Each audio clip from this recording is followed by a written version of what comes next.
जो मस्जिद के सामने जय श्री राम के नारे लगाते हैं वो बेटे ढोवाल साहब के, जयशंकर साहब के या पीयूष गोयल साहब के नहीं होते।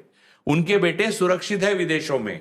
एक ब्रिटेन का नागरिक है, एक अमेरिका का नागरिक है और एक अमेरिका में पढ़ रहा है। वो बच्चे जो है वो SC ST OBC Maratha Jat ये लोगों के हैं। और आपको आश्चर्य होगा, सीमा पर बेवजह मर रहे हैं वो लड़के भी इसी कास्ट के हैं, उसी राज्यों के हैं जिनको कुछ फायदा नहीं हो रहा है। और उनके भाई सीमा पर नहीं मर रहे हैं लेकिन किसान बनकर यहां पर एक सीमा बनाई जा रही है।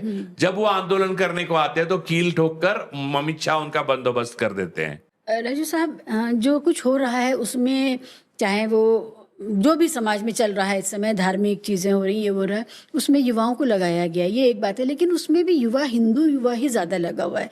आप ये देखिए, सिख युवा तो ये नहीं कर रहा है, क्रिश्चियन युवा भी ये नहीं कर रहा है, मुसलमान युवा भी ये नहीं कर रहा है। तो ये तो बुरा तो हो रहा है उन्हीं लोगों का, उनको ही लगा दिया गया है इस काम में।